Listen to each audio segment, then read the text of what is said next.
as entrepreneurs, we know that we are not given a 401k. We're not given a retirement plan. We are the retirement plan. And so we shouldn't just be strategizing for the here and now. We need to be thinking, how do we generate the money and start having the money work for us? You are listening to Amplify Your Success Podcast, episode 290. And today, my guest is here to tell you how to use your business to build real personal wealth. You ready for this? Let's get started. Welcome to the Amplify Your Success Podcast. Get ready to ramp up your revenue, amplify your impact, and make your mark in the world. This is the show for experts, thought leaders, and service professionals who want to shatter their limits and achieve that next level. You're going to find out from other experts and influencers how they made it. Now, let's get amplified. Hi there, inspired entrepreneurs and business leaders. Guess who? Your host, Melanie Benson, Authority Amplifier. And today's guest is hot, hot, hot. This is a subject that is so exciting. And if you are not currently building personal wealth out of your business, I'm not talking about growing your business revenue. I'm talking about how you actually build personal wealth from your business. Look, if we're not building wealth, why are we having a business? Okay, I know you want to make an impact. And I know many of our community here in Amplify Your Success, making wealth was never maybe the initial intention. And I want to encourage you to listen to today's episode and explore what it would be like for you if you were building real wealth, meaningful wealth from your business. It's very powerful. It's an opportunity to not just take care of yourself, but to make a greater impact on so many people. Very exciting stuff. And this idea of building personal wealth has so much of its root in mindset. Very, very powerful. But there's also, if you follow my 7-step framework to add another $125,000 to your business, you should absolutely be able to follow the strategies our guest talks about today. If you do not yet have my 7-step framework to add another $125,000 in revenue to your business this year, go get it right now at amplifywithmelanie.com. All right, now let's get into today's episode. Welcome back, Amplifiers. I'm really intrigued by today's guest. We're talking about how to use your business to build personal wealth. And I have to say, this is a topic that for all of us entrepreneurs and business owners and leaders in whatever capacity we are, being able to build personal wealth is such an extraordinary opportunity. And as entrepreneurs, we are uniquely designed to have this opportunity. And way too many entrepreneurs are squandering this opportunity. So let me introduce my guest today. As a money management and mindset coach, Erinn Bridgman empowers female entrepreneurs to design a business that is not just profitable, but actually grows their personal wealth. Born with an entrepreneurial spirit, Erinn cut her chops by scaling her photography business to over 6 figures in under 2 years, which afforded her the capital to begin funding the real estate empire she and her husband now run. Now, Erinn supports female business owners to not just scale their business, but to use it as a means for building personal wealth. And when she's not working with clients or finding her next investment property, Erinn can likely be found vacationing around the world and spending quality time with her friends and her family. So, Erinn, I'm very excited for today's conversation, but I have to go to the great love that I have, which is the travel. So, if you're traveling and vacationing around the world, I have to ask, where's been one of the most fabulous places you visited? Oh my goodness, such a great question. All Okay. of them, right?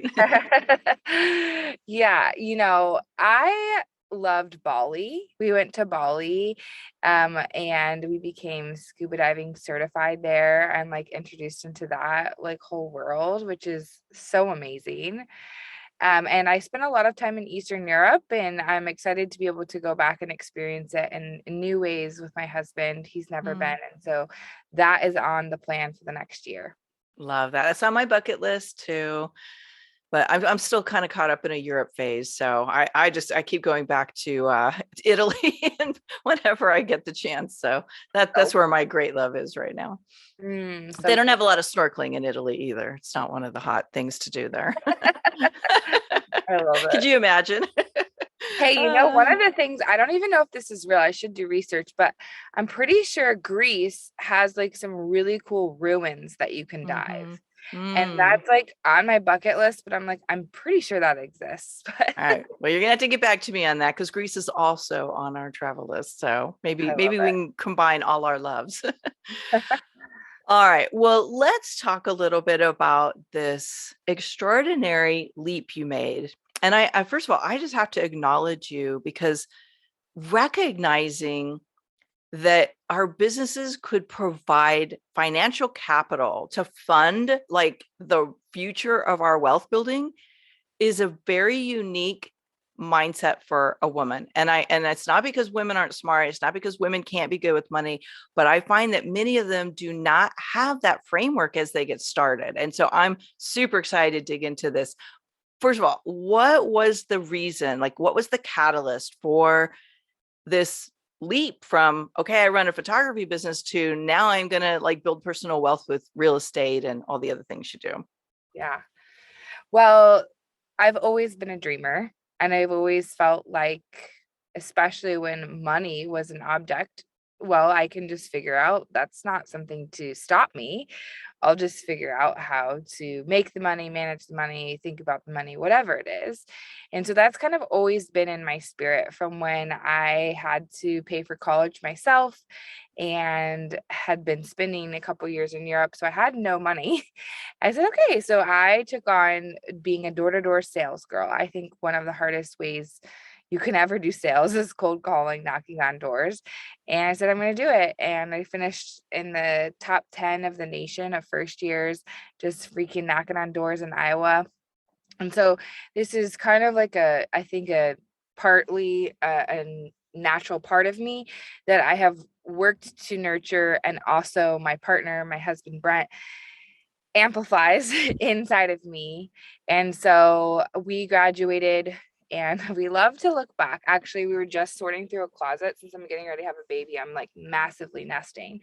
And so Brent was looking through all this paperwork, and we were finding like our old budget sheets, the first wedding ring he bought me, and the down payment, like these things that sort of, we've been married now 10 years. And wow, like to like remember our beginnings and financially. And so, and to remember, hey, when we were first together, we definitely didn't marry each other for the money, because we had like a negative net worth of about $90,000 with our student debt and careers that were starting off with very low salaries.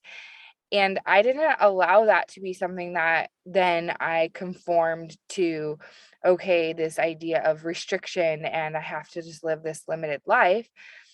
With the entrepreneur spirit, right? We have the ability to make more money. And so I just went to the marketplace and said, well, let's start a business and let's make money and let's get to, do the things that we want to do in this lifetime that money affords us to do. And so that's where the photography business, and obviously it's not just about money, it was passion. I loved photography. I loved working with people, obsessed with wedding days, all of that.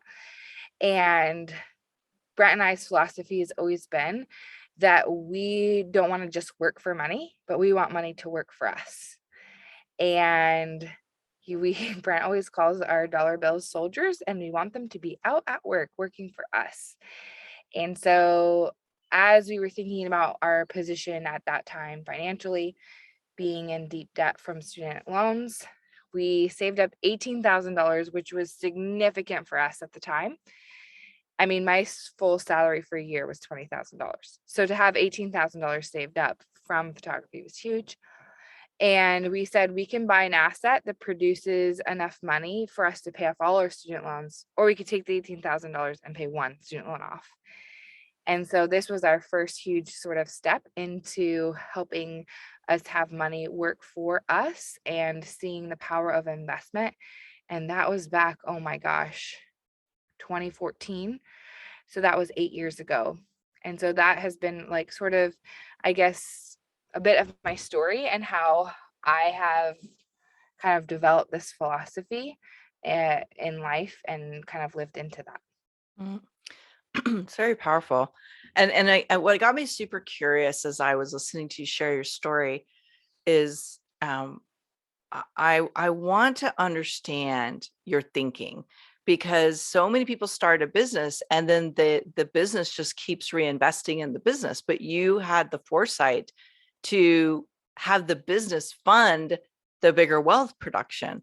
I'm curious if you can recall, was there something you learned or a mindset that you like adapted or like learned somewhere that really helped you make that decision? Well, that's such a great question. Nobody's ever asked me that before. I think one of the principles I teach and one of the things, that might be coming to mind for me here is just you've got to get so clear with your goals and having clarity around your financial goals and the lifestyle you want. This helps you make decisions that that money is what funds a lot of our dreams, like traveling, that costs money. Mm-hmm. More time with your family, if that's a value, that costs money. Like, a lot of the things that we demonize money a lot of times, especially as women, and say, this is icky and we shouldn't put our efforts towards it. But a lot of times, and I teach value-based spending, value-based with our money. And so I think with being a dreamer, I've always had clarity around my goals and I get really clear around them. Okay, if it's debt pay down, that was another one of the sheets we saw was like, are all of our loans broken down exactly how much it is? What's the percentage of interest? Because if debt pay down is my goal, I should get really clear around what are the exact numbers and what's my strategy to tackle that. And so I think that's been what has, I always say piles of green cash are not very inspiring. And that's the thing we see a lot of times with entrepreneurs is we create these arbitrary goals that sound really good. They sound really inspiring. I'm going to double my revenue this year. I'm going to, hit the 7-figure mark, hit the 6-figure, whatever. It's really cool. Why does that matter for you personally? And so when we start to attach these and have really big clarity around, okay, well, why do we want to make that money? Then you're going to show up and do things different. And, so many people talk about the profit first method, which is definitely like part of my vibe and everything. I was just speaking to a colleague and I want to like make it like your personal profit first. Like, I think more than profit, obviously that matters for the health through business, but more than profit is what are you personally paying yourself out of your business? How is the money energetically impacting you personally? And the more we have clarity around that, the more we're going to do certain things in our business and make decisions in our business that help us get to those points. And still to this day, that's how I'm doing that. So right now, Brent and I are strategizing our investment portfolio in real estate. And we have clarity around what it takes for us to live our lifestyle that we want. And then the larger financial goals. And we've developed all of those. And then we're backing ourselves from that. Okay, so what does that mean we want to do in real estate this next year? I love it. There's so many things I want to ask you, but you just brought up profitability, and it's, I think, one of the things that people have a lot of myths around profitability. So let's unpack that one. We both know there's a difference between profitability in business and actually growing personal wealth. So talk about that a little bit and what you're seeing there and what we need to know to actually grow the personal wealth side. For sure. So, profit is a good thing to be looking at because a lot of times, especially as we look at what people like educators online or like different things or ways that we're going for things in our business is revenue driven, which is part of the picture. And I help women increase their revenue for sure. But we want to increase revenue where we're increasing profitability as well, because who cares you're selling a service that's $15,000, but it costs you $14,500. Yeah. Well, that's probably not the right thing to scale, because there's very, very low percentage of profit there. And so it's good that we're at least thinking of profit. And that is what we want to look at. But also we want to look at the personal, what is your salary? And I find that many times people pay themselves last, they pay themselves least, and they pay themselves very inconsistently. It's like the first thing we stop doing. And if you I just finished Rich Dad Poor Dad, which is obviously a very, popular book. And he talks about how he never sacrifices paying himself a salary. He always figures out, how do I always pay myself? And as entrepreneurs, we have the ability, we're the unicorns in the world that can just go make more money. And we're not tied to a salary or, this 9 to 5 restriction of what we can bring into our worlds. And so when it comes to having our business not just be about profitability, but about personal wealth, we need to be strategizing our personal salaries, making it something consistent that we pay ourselves, and raising the salary and creating bonuses potentially based on what our business does. And so that needs to be a part of the principles on the business side.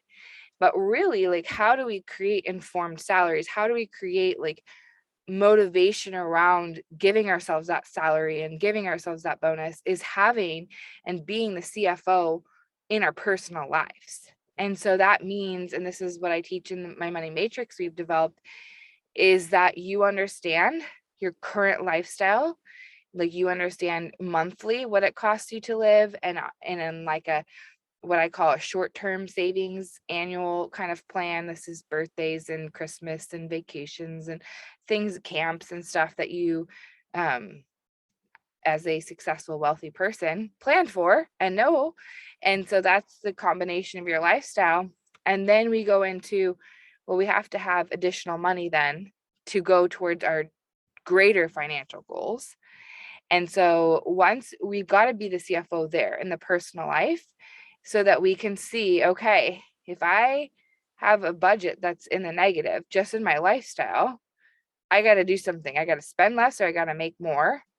And you certainly have to have additional money in order to, if you want to expand and upgrade your lifestyle, if you're in debt, if you don't have any savings, if you aren't investing, those are things that we need to be planning for in your personal life. And then all of a sudden, when you have this clarity around, okay, realistically, and a lot of successful people have this where they don't really have savings or they actually have debt.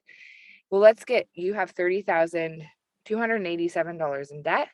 Let's figure out your strategy of paying that off. Okay, your business can start to give you this. We can pay it off. You'll be debt free in 3 months, 4 months. You're going to be really motivated to make the things happen in your business, to pay you the salary and the bonuses to make that happen. So it's the combination of obviously understanding your cash flow and profitability in your business to pay you a salary and increase it, and having really great clarity around your personal finances. And that will drive the motivation up for you to make that happen from your business to your personal life. Yeah, I think a lot of what I'm hearing is this awareness of what's possible rather than, I think a lot of people lead with this defeated mentality. I've never had it. I don't know how to create it. And it's just awareness. This is the practice that allows you to create wealth. Now, speaking of that defeatedness, I think a lot of people, especially women, and so we really are speaking, you specialize in women, and we're speaking to women. And by the way, if you're one of our wonderful male listeners, you might be thinking of some women in your life that could benefit from today's episode. I hope you will share it with them and be part of their resource base to help them learn how to flip the script around money. But let's go back to challenges. What do you suspect or think some of the common financial challenges are that are keeping women from being able to build personal wealth? Well, we've touched on a lot of the management part of it, the practical. So I feel like those are things to definitely. And as women, I'll say when it comes to the management stuff, this is a mindset piece that keeps us from the management, is for some reason we have put on repeat. And I've heard this excuse at so many levels in so many ways, and it is an excuse. I just don't know how to do the numbers. Numbers just really overwhelm me. That's not why I'm in, right? That's like a hat that you have to wear in business, because by definition, if you're a business, you have to be profitable and have numbers and all that.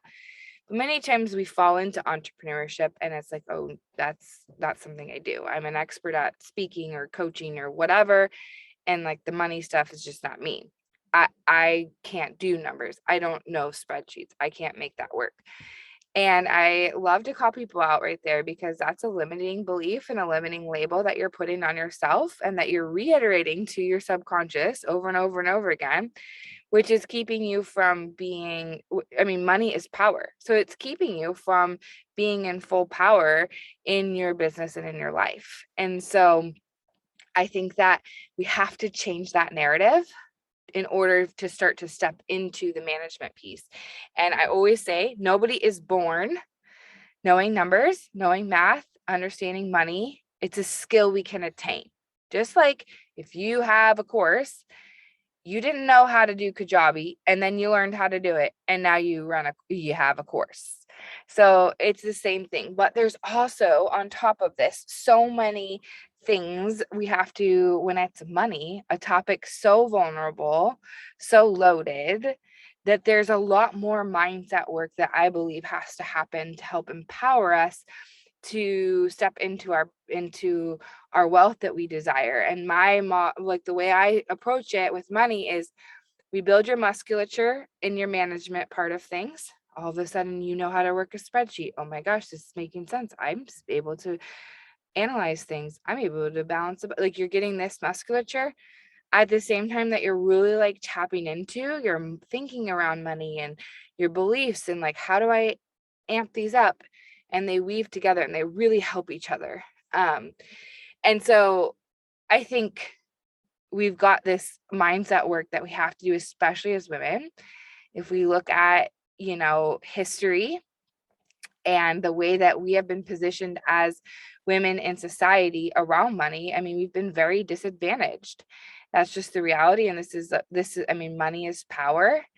And it just like amazes me, and I like to bring it into focus. Like, we think about just what has changed in history in the past 100 years, which is very recent.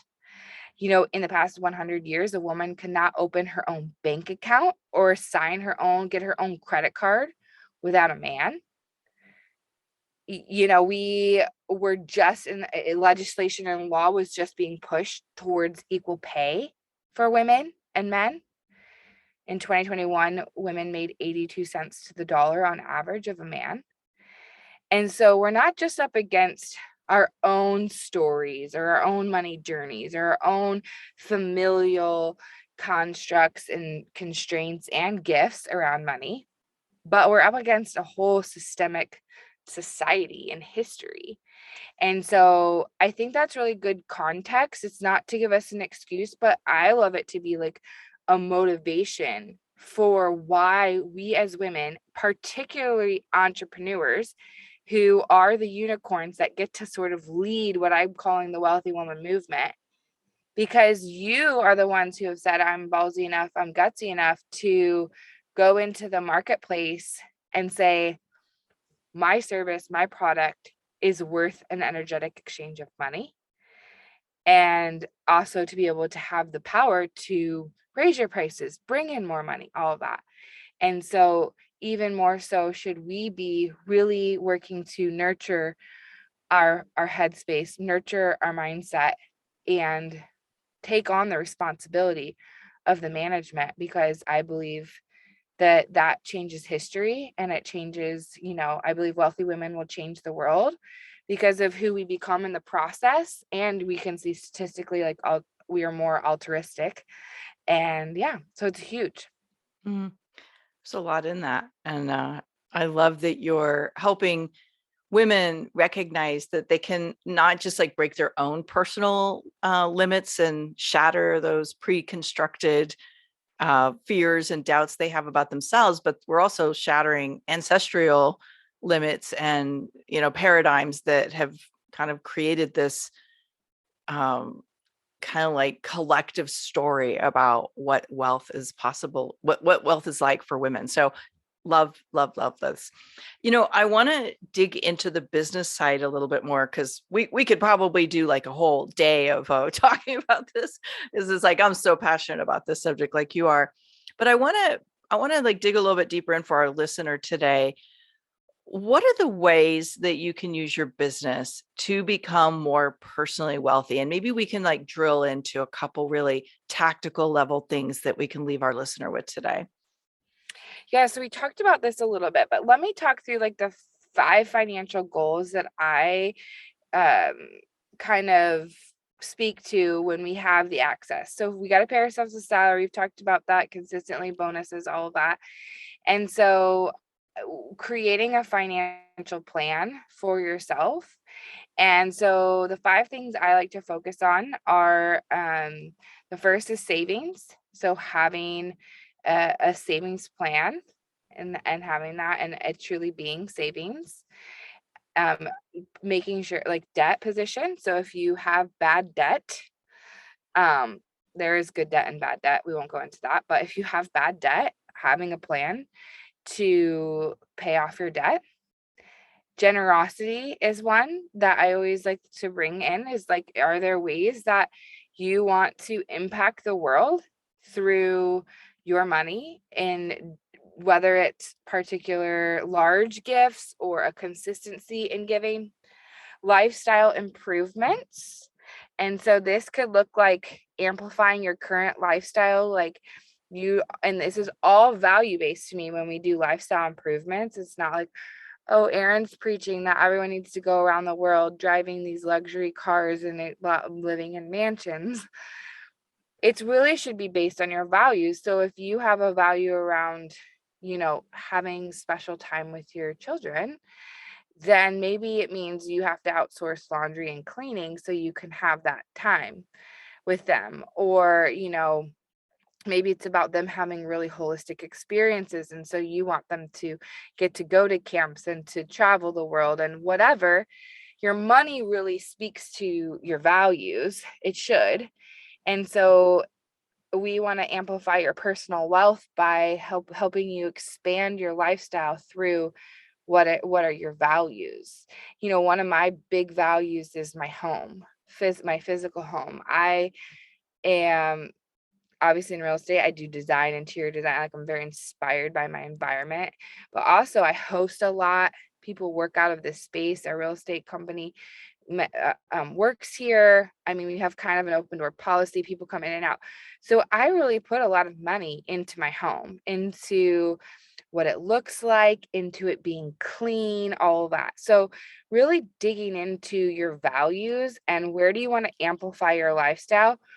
And it goes so much deeper, right? Than just like these, like, oh, I want the designer bag and all of this. I mean, getting time with your kids is pretty freaking valuable. And that can be very supported by money. And maybe that's outsourcing personal things, business things. So lifestyle improvements, that's looking at just generally what you maybe spend. And then it could be significant lifestyle improvements like a second home or a boat or whatever, a large vacation. And then the last one that I speak towards, which is huge, is investing. And as entrepreneurs, we know that we are not given a 401k. We're not given a retirement plan. We are the retirement plan. And so we shouldn't just be strategizing for the here and now. We need to be thinking, how do we generate the money and start having the money work for us? And for Brent and I, our story has been that we have put most of our money into the real estate market, but also back into our business to, amplify our business and our ability to make more there. And so creating an investment strategy is huge. And I love to get it on people's radars early, because obviously that has compounding impact for us. Yeah, this is brilliant. This is very aligned with what I've learned, I guess it was 20 years ago, about wealth building. And I love that you're talking about the values focused spending. Like that is where people get so tripped up about, well, this person's view of lifestyle looks like that, but that doesn't resonate for me. And then we write it off instead of recognizing we need to tune into what we value and look at how can our wealth building fuel and fund what we value most. So that's so clarifying. I'm so glad you brought that up. Mm. Erinn, I know we're having some people just chomping at the bit of, oh my gosh, she's speaking to me. This is exactly where I'm at on my journey. I'm ready to build personal wealth. I know you have a couple resources. Let's talk about what they are, and then we'll link up in the show notes how people can reach out to you and connect besides just your main website. Yeah. So you could grab the Wealthy Woman Checklist. This is just really helping you analyze your all of your CFO responsibilities and what you should be aware of. Very practical. So it kind of goes through being the CFO of your business and what does that look like, the CFO of your personal world and your own mindset. And so that's a great resource. And I'm super active on Instagram as well. So that's a great place to connect with me. Follow me. I do content there. I'm getting ready to launch a podcast. So I'll be having more content around money, mindset, and management. And Brent will be on the show. We'll talk about our real estate and investing and that journey and all of the good things there as well. Awesome. I love it. I gotta say, having your own podcast is a huge game changer, especially if you've got such a powerful message. It's a great way to get it out in a bigger way. Well, this is my favorite time to ask you a couple fun, personal, get to know Erinn on a deeper level questions. Oh boy. First of all, what is the boldest thing you've ever had to do to amplify the reach of your business? Stop listening to experts and tune into my own intuition. Ooh, okay. Say more about that. That's very intriguing. Yeah, as you grow, I think at least my experience, like as you grow and stuff, you desire, it's like, how do I impact more lives and how do I do this? And about a year ago, I realized, oh my gosh, I've done this wrong. I've paid for tens of thousands of dollars of Facebook ads. I've hired experts that have they're no ill will on their own, but I've abandoned myself and my own intuition in that. And I'm landing in a place that feels so misaligned with who I'm serving, how I'm serving them, how I feel about my marketing.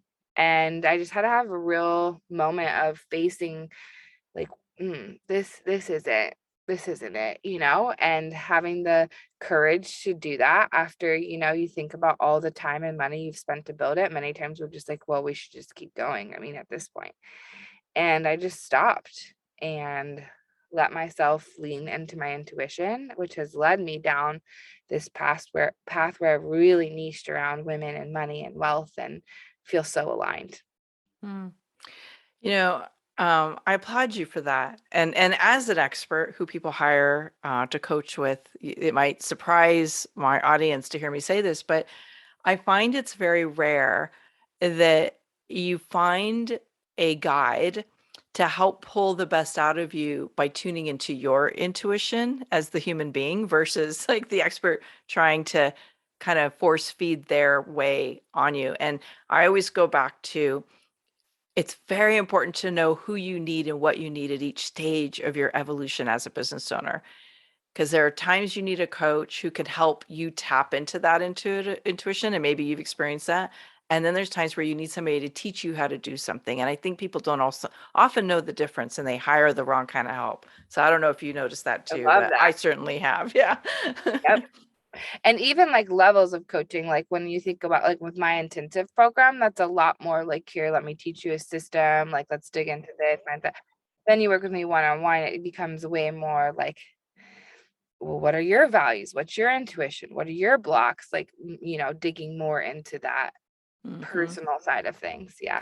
Yeah, and I think that's why a little bit of a kind of deep dive into this for a second is we oftentimes need that more personal piece, but believe we can only afford the kind of group stuff or the more high level stuff. But what I find is if you are willing to invest in the level of support you need, you just find that path so much faster. So, don't talk yourself out of the level of support you really deserve. You're the greatest asset in your business. So make sure that you're investing in you. Well said. I love that. All right. Last question. What is one thing you wish you would have done sooner? I think I would have just jumped into entrepreneurship sooner, to be honest. And I think to be honest, I would have hired more mentors and teachers and coaches earlier on. It would have, people ask us this a lot with real estate. Like, what do you wish you would have done? And we're like, we could have really cut out a lot of pain and a lot of financial mistakes if we had a guide helping us through real estate and it wasn't just us doing it, and now we do that for a few people, the real estate coaching stuff, but I think that's huge. So that would be what I say. I love that. And that's often what people say is I wish I would have had the clarity to understand what I was going to get from coaching and do it sooner. Like so many of our guests have shared that. And it feels bad. I'm sorry, I am a coach and it is, but I really mean it. It's your truth. Look, yeah. I was fortunate enough, the very first thing I did was hire a coach, but most people don't do that. Right. Oh. And I literally felt like I had the Red Seas parted for me quickly and I could separate what was confusing and information that wasn't helpful to me and get called out on my ineffective behaviors really early on because I had coaches. And, it's such a great gift to have the right coach. So I agree with you. Love it. Erinn, thank you so much. And as you're tuning in today, I want you to check in with yourself and ask yourself, how committed am I to my own personal wealth? Am I taking the steps to build my personal wealth? Whether you're one of our female listeners and hopefully you're super inspired and you're going to run over to the show notes wherever you're listening to this and grab Erinn's tool that she's going to have linked up here, or you are a male listener and the perfect woman who needs to hear this today. I hope you will share this with her. But Erinn, I love the work you're doing in the world. Thank you so much for joining us today. Such an honor. Thanks for having me. Thanks for tuning in today, Amplifier. Be sure to join us right now in the Amplify Your Authority community at authorityamplifiers.com, and I'll share my 7 proven tips to be a highly paid expert that stands out in a crowded market. Plus, we're going to keep this conversation going, and I want to hear from you how you're going to amplify your authority and make a greater impact. Before you go, please take a minute to give our show and our guests some love over on your favorite podcasting platform. Subscribe, rate, and review. Leave your full name, and I'll spotlight you and your authority on social media.